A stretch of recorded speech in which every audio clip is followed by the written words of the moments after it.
Então, pessoal, vim aqui agora falar um pouquinho sobre Augusto Carvalho Rodrigues dos Anjos. Ele foi um dos poetas mais renomados no Brasil, sem dúvidas. Ficou popularmente conhecido como Augusto dos Anjos. Nasceu em 1884 e morreu em 1914. Ele era da Paraíba e, como ele mesmo dizia, ele tinha muito orgulho de ser paraibano, muito orgulho de seu estado. Foi considerado o mais crítico da época, justamente por ele criticar, né, e expressar sua opinião de forma bem forte mesmo em todos os textos e poemas que ele produzia. Além disso, ele também foi considerado um dos poetas mais importantes para o pré-modernismo, porque todos os seus gostos, vamos dizer assim, eram bem exóticos. Ele gostava de retratar a morte, de retratar a angústia, o medo e esse sentimento obscuro do ser humano, vamos dizer assim. E para isso ele utilizava muita metáfora. Era a figura de linguagem que ele mais usava em todos os seus textos e poemas. Era o que ele gostava de utilizar para passar aquela mensagem de morte e tudo aquilo que ele gostava. Ele teve uma frase bem marcante, que era cantor da poesia de tudo que é morte. E aí, essa frase mesmo, ela já diz por si só que ele gostava mesmo de retratar tudo que é morto, tudo que retratava ali aquela coisa sem cor, sem vida e aquele lado escuro da vida do ser humano, e era aquilo que ele gostava, e ele sempre dizia que tudo que ele escrevia tinha uma crítica e tinha retratado esse lado obscuro e tudo que se relaciona a isso. O Augusto, ele fez a faculdade de Direito de Recife em 1903 até 1907. Depois disso, ele fez literatura brasileira. Como ele mesmo dizia, ele não se encontrou no direito e foi procurar outra coisa, que era aquilo que ele mais amava, que era escrever. E por esse motivo, ele fez literatura brasileira. Logo depois, em 1908, um ano após ele ter terminado a faculdade, ele foi professor de liceu paraibano. Porém, não deu muito certo e em 1910 ele teve um desentendimento com o governador. Até hoje ninguém se sabe qual foi esse desentendimento, o real motivo, mas ele acabou sendo mandado embora mesmo e não deu certo e encerrou aí sua carreira de professor no Liceu Paraibano. Depois disso, ele foi professor de geografia. Ele teve muitas áreas na vida dele, uma realmente bem diferente da outra. Ele foi professor de geografia no Colégio Pedro II. E aí lá nesse colégio, ele fazia muitos poemas que eram publicados em jornais ou periódicos. E foi aí que ele conseguiu alcançar muitas pessoas com seu texto e fazer com que eles fossem bem conhecidos também. Depois, por último, ele publicou o seu livro Eu, que foi o único livro que ele publicou em toda a sua vida, que tem 58 poemas, e nele retrata a obsessão pela morte, e como eu já tinha dito antes, era o que ele mais gostava, e foi o livro, né, em que ele mais retratou, o único e o que ele mais retratou todo esse gosto pela morte, pela vida depois morte, né? Vamos dizer assim, pós-morte. E foi isso que mais marcou a carreira dele e que sem dúvidas fez ele ter todo esse sucesso aqui no Brasil, não só no Brasil, mas em todo o mundo, que ele ficou mundialmente conhecido. E foi isso, gente. Bom, o livro Eu e Outras Poesias foi escrito em 1912, no início do século XX. Nesse período, o Brasil passava pela Primeira República, mais especificamente na fase da República Oligárquica, onde a sociedade brasileira era composta pela elite, que era composta principalmente pelos grandes fazendeiros que detinham o poder político e econômico. Eles eram os donos dos latifúndios, tanto cafeeiros quanto pecuários do Brasil. A sociedade também era composta pela sociedade média, que era a classe urbana, que era composta por médios comerciantes, comerciantes livres e funcionários municipais e estaduais. Também era composta pelos sertanejos, que eram as pessoas que trabalhavam no campo e também que participaram do ciclo da borracha, que aconteceu nessa época, que era para poder enviar borracha para a produção de pneus, principalmente nos Estados Unidos. A sociedade também tinha um grande número de pessoas, de imigrantes, tanto europeus quanto japoneses. A principal fonte econômica do Brasil na época era o café e a exportação de couro. Nessa época também o governo tentou industrializar mais o Brasil e por isso oferecendo vantagens a quem quisesse criar indústrias, o que gerou uma grande produção de algodão. A industrialização não deu certo, mas ajudou bastante na exportação desse produto. No mundo, alguns acontecimentos curiosos que teve, importantes também, foi a independência da China, que criou a República Chinesa, a independência da Albânia do Império Otomano, a capital do Brasil, a antiga capital do Brasil, Salvador, ela foi bombardeada por forças militares do país. E uma curiosidade é que nesse ano também aconteceu o naufrágio do Titanic, que mostra que a sociedade mundial em geral ela era bastante industrializada e já contava com alguns recursos. Nessa época também nesse ano nasceu importantes nomes do Brasil, que foi Jorge Amado e Luiz Gonzaga. Bom, eu fiquei com a análise geral do livro Eu e Outras Poesias. E nesse livro, a gente vê a influência de duas vanguardas europeias, pelo menos as que eu achei. O expressionismo. Bom, como que o expressionismo está presente? Primeiro a gente pode ver quando ele fala tanto da decomposição, ele fala de putrefação. Então, assim, ele expressa muito essa obsessão pela morte, ele é expressionista. E também vemos o dadaísmo. O dadaísmo a gente vê tanto na parte que ele é muito agressivo no seu tom com as palavras e também por causa do seu pessimismo. Bom, então vamos lá. Análise geral do livro Eu e Outras Poesias de Augusto dos Anjos. Bom, ele foi o único poeta pré-modernista.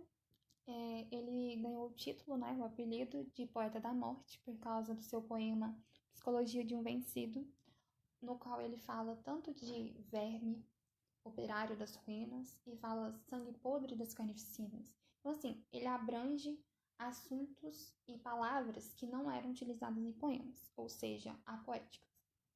Foi a única obra do autor, porque em 1912 ele postou o livro Eu.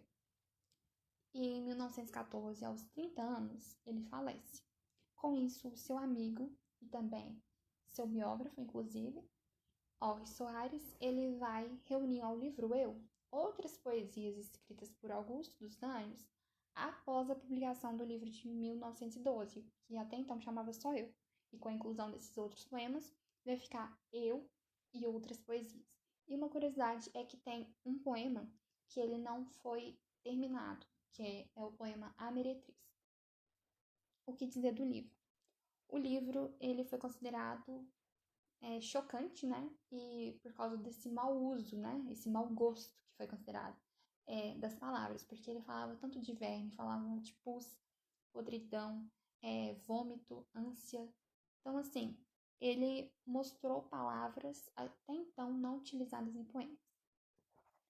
A obra ela foi dividida em 3 fases para um melhor entendimento.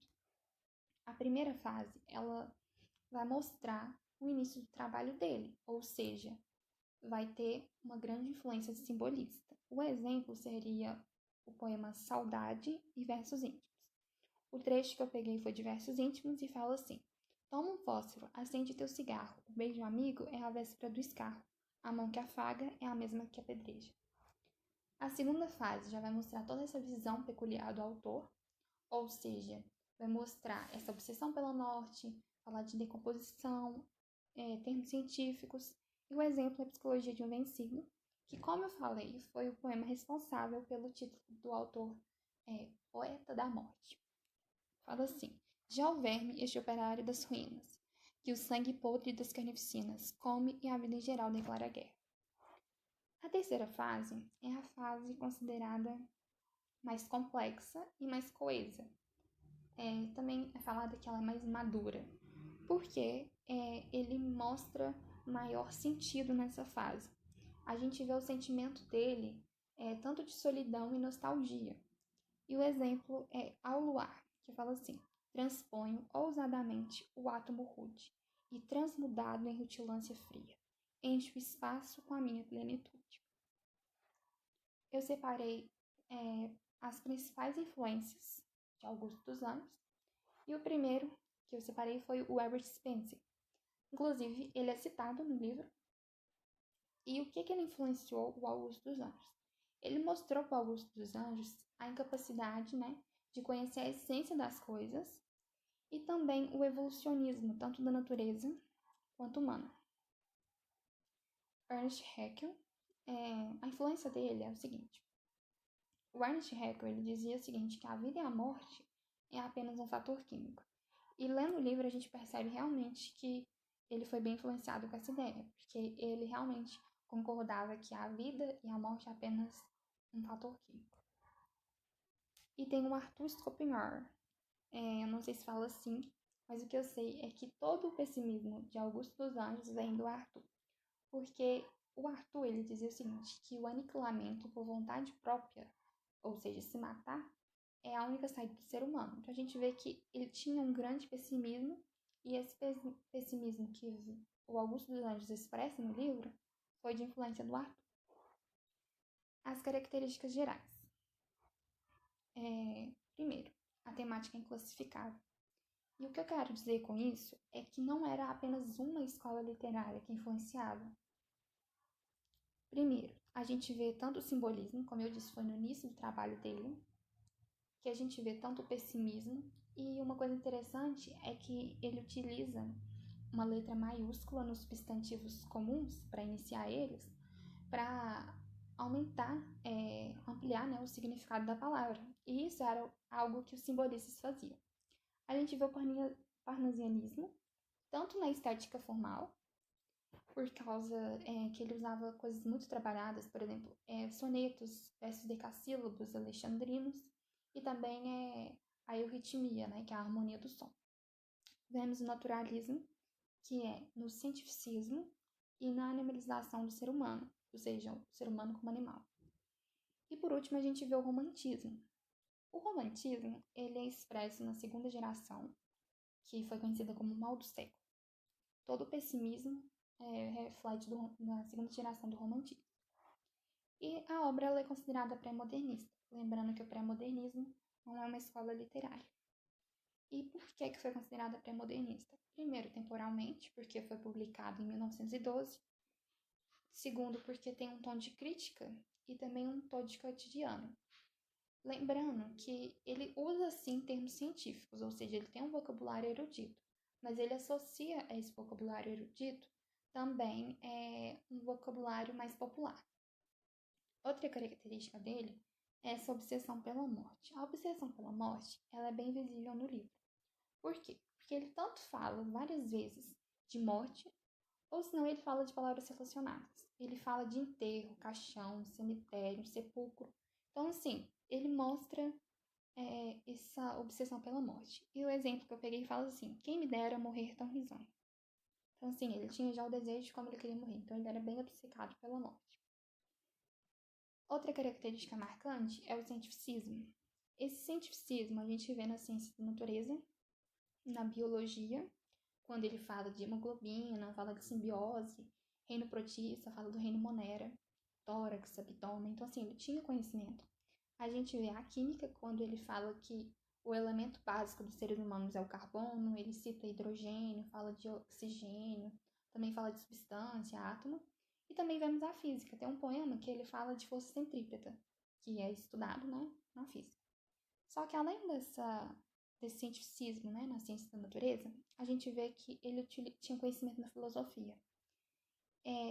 Ele usou, tem um trecho que fala assim: e por fim nada achaste, e por fim nada achaste.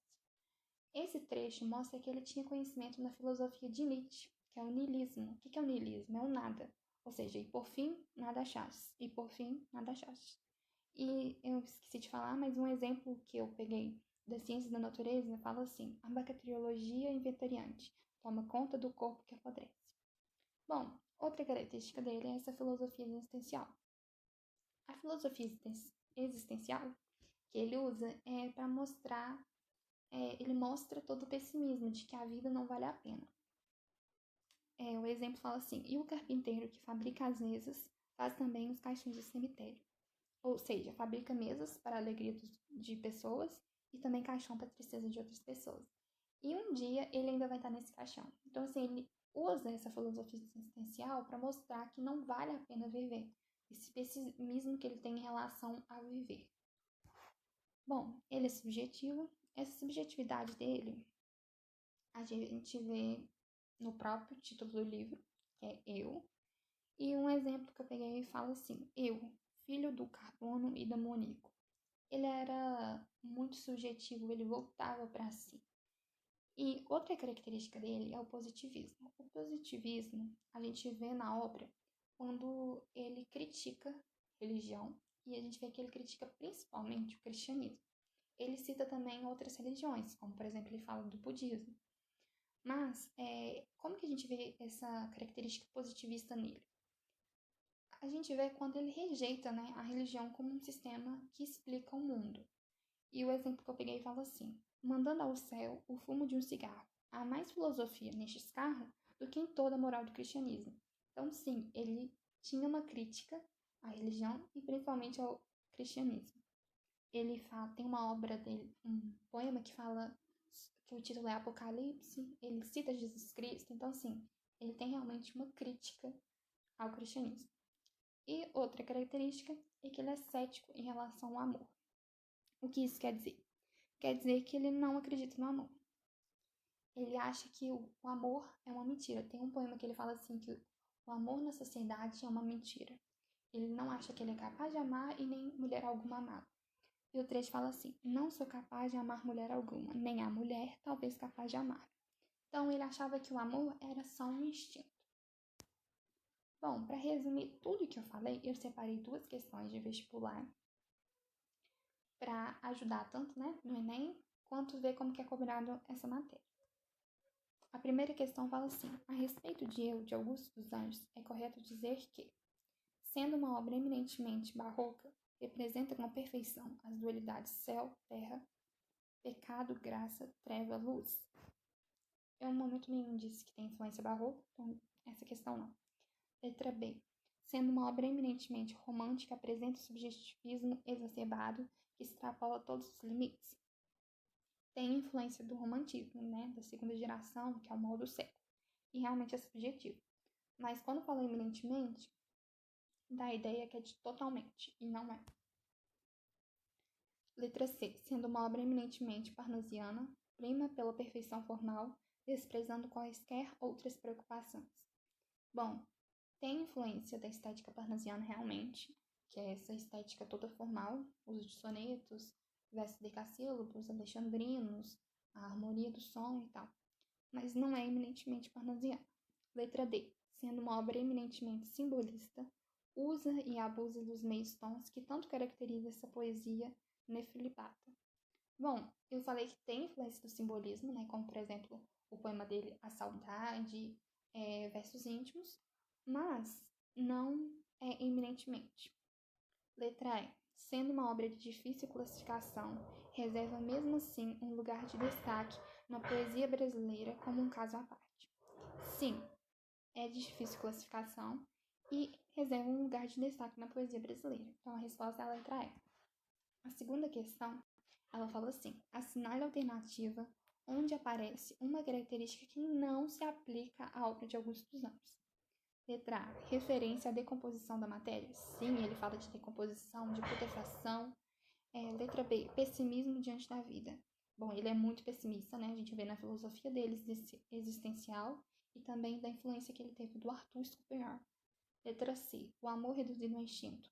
Sim, ele era cético em relação ao amor. Letra D, incorporação de vocabulário científico. Eu mostrei que ele tem sim um vocabulário científico, um vocabulário erudito, e mostra termos científicos, tanto da ciência da natureza, quanto ele cita também e mostra o niilismo, que é algo filosófico.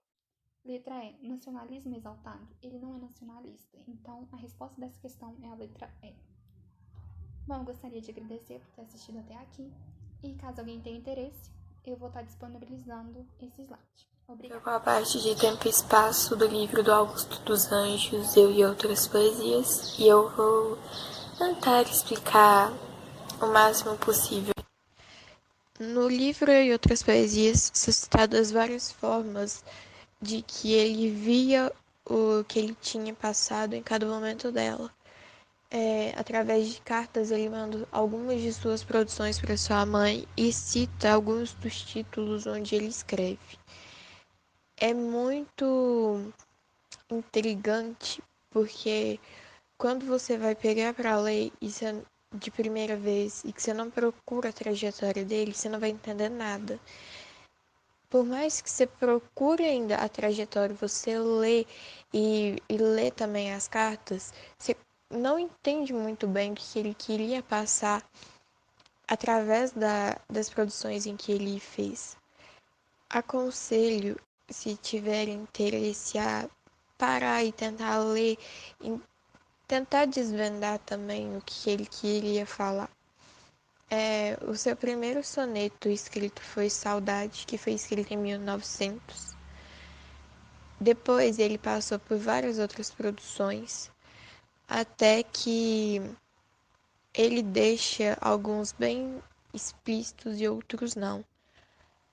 Um exemplo de poemas e sonetos onde está bem explícito a questão de um momento vivido por ele é o primeiro soneto do livro, que fala da questão da perda, né? A perda que ele teve do primeiro filho, e ele mostra a dor que é e o vazio que ele sentia naquele momento.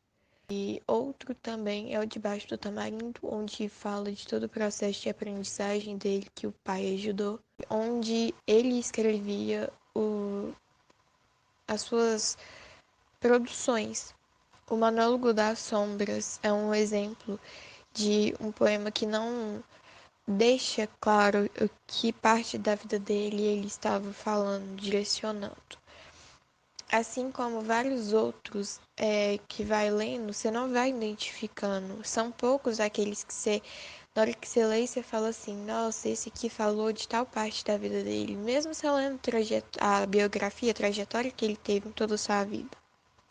As cartas onde ele manda para a mãe, que eu tinha falado no início, que é assim, a mocinha, ela é escritas por Esther e algumas por Augusto. Uma das cartas, no caso a última carta, foi a que Esther escreveu para a mocinha, onde falava sobre o falecimento de Augusto. E aí, algumas partes dela, ela vai narrando o que ela sentiu, o que ela passou no momento, a reação do amigo ao saber que Augusto dos Anjos estava morto. Então, cada parte ali é muito ligado.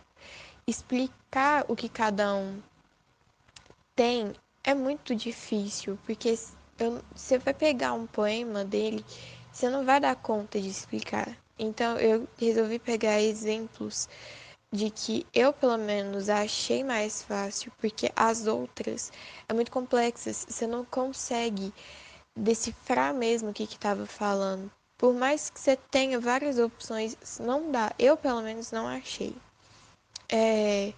Questão das cartas, igual eu estava falando, ele cita muito todos os exemplos de que ele passava. Ele conta da fazenda Pau d'Arco, que era onde ele nasceu. Ele vai citando todos os passos, então ajuda a ter uma compreensão de algumas partes do poema dele de forma mais fácil. Eu vou analisar dois poemas do Augusto dos Anjos, que são Saudade e Vandalismo. Antes de analisar, é bom prestar atenção na grande discussão que tem na crítica se ele vai ser considerado parnasiano ou expressionista. Analisando os poemas dele, a gente percebe sim características do parnasianismo, como a escrita em soneto e o vocabulário rebuscado, mas o parnasiano não tinha a característica desse vocabulário vulgar, como ele era considerado o cantor da poesia de tudo que é morto. Então, ele tem mais características expressionistas do que parnasianas. Começando pelo poema Saudade, não achei questão de vestibular sobre ele, mas eu fiz uma análise de acordo com a biografia dele. Saudade. Hoje que a mágoa me apunhala o seio e o coração me rasga atroz imensa, eu a bendigo da descrença em meio, porque eu hoje só vivo da descrença. À noite, quando em funda soledade minha alma se recolhe tristemente para iluminar minha alma descontente, se acende o círio triste da saudade. E assim é feita as mágoas e ao tormento, e a dor e o sofrimento eterno afeito, para dar vida à dor e ao sofrimento. Da saudade na campa enegrecida, guarda a lembrança que me sangra o peito, mas que no entanto me alimenta a vida. Olhando a vida dele, eu tirei algumas conclusões e percebi que o poema todo ele gira em torno da última estrofe, quando ele fala saudade na campa enegrecida. Campa significa um lugar onde se sepulta alguém morto, né? E enegrecida é um lugar escuro. Então deu para concluir que alguém muito importante para ele morreu e isso ocasionou toda essa tristeza que ele coloca no poema. Na primeira estrofe, quando ele diz que a mágoa apunhala o seio e ele só vive da descrença, o sentimento que ele mais teve depois dessa perda é a descrença. E isso acaba mais com ele do que essa mágoa imensa que ele sente, pois ele diz que ele bem diz a mágoa em meio à descrença.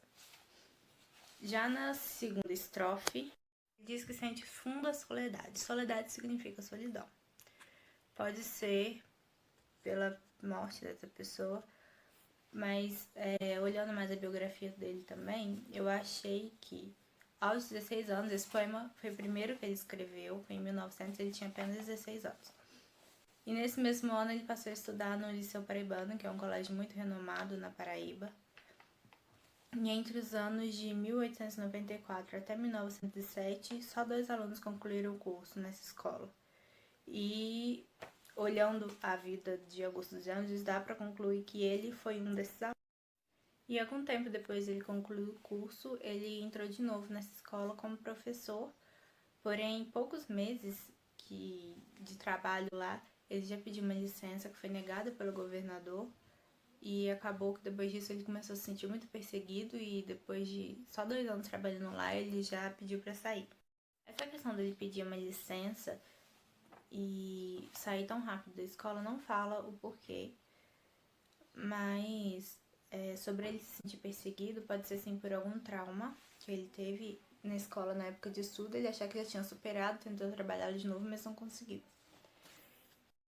Então isso pode ser sim por alguma questão que ele passou, talvez algum tipo de bullying, não sei, porque quando ele diz funda solidão, ele poderia ficar só por conta da tristeza que ele já tinha, as pessoas não queriam se aproximar dele, ou ele mesmo tentava se afastar e estudava para tentar esquecer tudo isso. Aí já na terceira estrofe, quando ele diz, e assim é feito as mágoas e ao tormento, e à dor, e ao sofrimento eterno afeito. Afeito, ele usou 2 vezes, é uma palavra polissêmica, e eu considerei que ele usou com significados diferentes nas 2 vezes. Na primeira vez, ele poderia dizer acostumado com as mágoas e o sofrimento, que é um dos significados da palavra.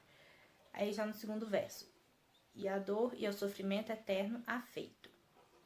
Nessa parte a gente pode se considerar afeito como algo estimado e valorizado pelas pessoas, porque de alguma forma quando você tá triste, muitas vezes as pessoas te enxergam só como a tristeza. Tanto que ele diz no outro verso, para dar vida ao dor e ao sofrimento. Então, a vida poderia ser ele mesmo, as pessoas considerarem ele a tristeza. Então, a tristeza, de alguma forma, tem uma vida, que é a vida do Augusto. Depois, na última estrofe, que desencadeia todo o resto do poema, que é na saudade na campa enegrecida, guarda a lembrança que me sangra o peito, mas que, no entanto, me alimenta a vida. Então, concluindo o poema, a gente percebe que essa saudade que ele tem pode ser dessa pessoa, se eu estiver certa, ou da vida que ele tinha antes. Isso sangra o peito dele, machuca de alguma forma, por ele lembrar que não tem isso mais. Só que, por outro lado, alimenta a vida dele, porque ele considera isso uma parte de si. O poema, que é Vandalismo, eu não achei o ano de produção dele, então não dá pra fazer toda uma análise em relação à biografia dele.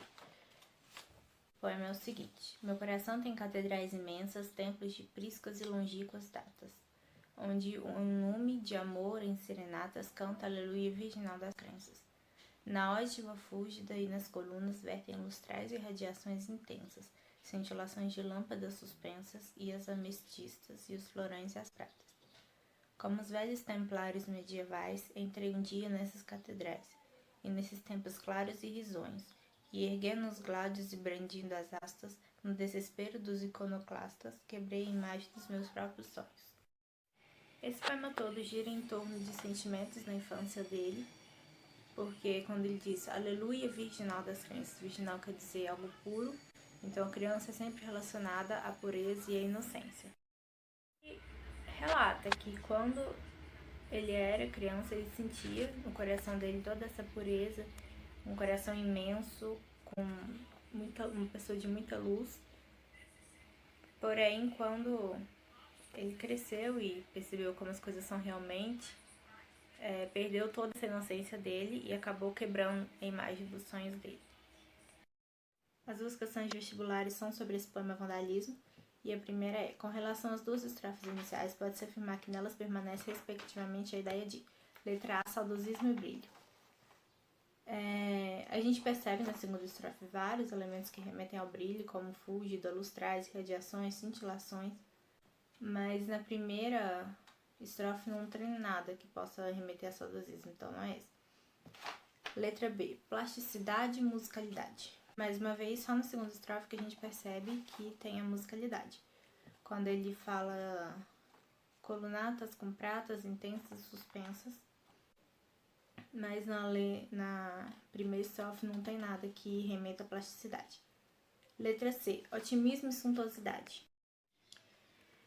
Pode ser essa, só que de alguma forma ela está muito vaga, né? Porque na primeira estrofe a gente percebe, sim, vagamente um otimismo sobre toda a metáfora que ele faz, o coração dele em catedrais imensas, templos de priscas e longínquas datas, ele diz serenatas e cânticos de graça puros da fé das crianças. E isso de alguma forma remete a um otimismo. E na segunda também, quando diz suntuosidade, que é algo luxuoso, muito rico, isso aparece quando ele diz de todos esses lustrais, essas lâmpadas, remete assim a algo de riqueza, mas de alguma forma está muito vago. Letra D fala de antiguidade e claridade. Poderia sim ser também, só que tá uma coisa muito objetiva. Não explora bastante todo o decorrer da estrofe. Porque na primeira a gente percebe elementos de antiguidade, sim, quando ele diz tempos de priscas e longínquas datas. E na segunda estrofe a gente percebe sim a claridade também. Só que, como eu disse, está muito objetivo. Na letra E, exaltação e riqueza. Eu acredito que essa seja certa, porque ele diz de exaltação. Quando ele faz essa metáfora, o coração, catedrais imensas, templos antigos, numes de amor, serenatas, aleluia virginal. E então, de alguma forma, ele está exaltando. Dá para perceber isso bem claramente quando ele diz aleluia virginal, porque aleluia é uma ação de graças que exalta alguma coisa. E na segunda estrofe, riqueza. Todos os elementos dessa alternativa remetem à riqueza, né? Porque ele diz ógiva fúlgida, fúlgida brilhante. Ógiva é um tipo de arquitetura antigo muito valorizado. Colunata, sequência de colunas são, então, tudo que ele diz, lustrais, cintilações, lâmpadas suspensas, florões e pratas, tudo isso remete muito a essa riqueza. Então, eu acho que essa é a alternativa correta. Segunda questão é: assinale a alternativa incorreta a respeito do poema. Letra A. A primeira estrofe é uma exaltação à religiosidade da infância do poeta. Essa eu acho que está correta, porque ele diz: canta aleluia virginal das crenças. Aleluia, ação de graças, como eu disse, virginal puro e das crenças da fé da criança. Puro, então, uma fé ingênua e com toda a inocência. Então, acho que essa é correta, então não vai ser, porque ele pede incorreta. Letra B. O vandalismo do título é uma referência à destruição dos sonhos e da tranquilidade inicial e à quebra dessa situação no final. Essa claramente é correta, né? Porque ele exalta todo o sentimento que ele tinha antes. E no final ele já diz, quebrei a imagem dos meus próprios sonhos. Então essa é correta. Letra C. A expressão Aleluia Virgem das Crenças significa a fé ingênua da infância. Essa se parece muito com a letra A, que fala sobre a religiosidade da infância do poeta. E ela também é correta porque fala sobre toda a crença da inocência da criança. Letra D. Templários medievais é uma alusão à intensidade religiosa da Idade Média.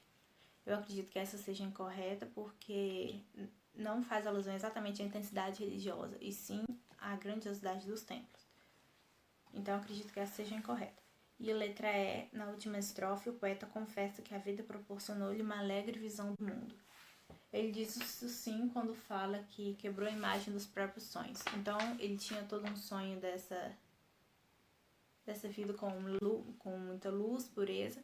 Isso tudo foi quebrado quando ele ergueu os braços e brandiu as asas. Oi, gente.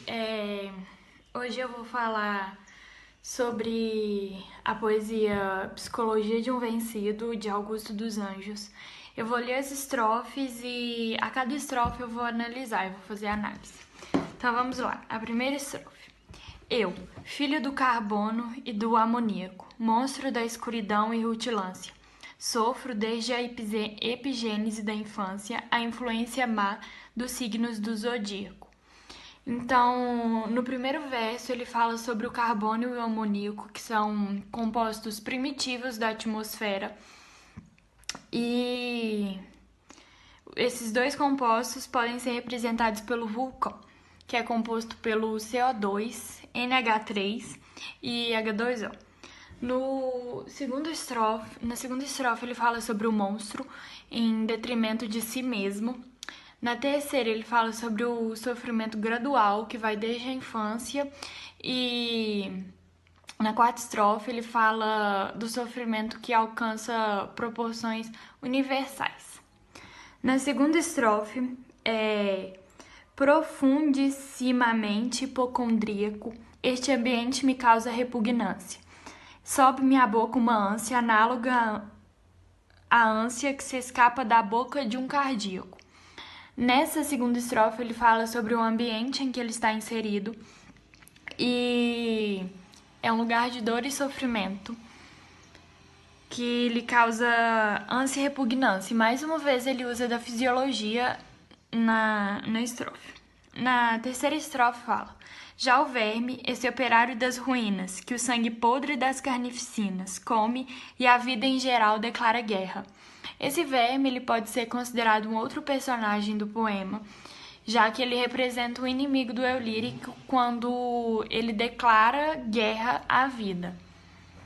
Na quarta estrofe: anda a espreitar meus olhos para roê-los, e há de deixar-me apenas os cabelos, na frialdade inorgânica da terra. O verme espreita os olhos, ele permite a visão do mundo do eu lírico, e ele deixa apenas os cabelos, que são feitos de queratina, e não são decompostos pelos vermes. Eles resistem ao passar do tempo. E a frialdade inorgânica é o fim do eu lírico, é o oposto ao orgânico, que ele fala na primeira estrofe, ou seja, ele está morto, é o oposto da vida. E essa parte da inorgânica da Terra pode ser representada por desgaste de rochas e materiais inorgânicos.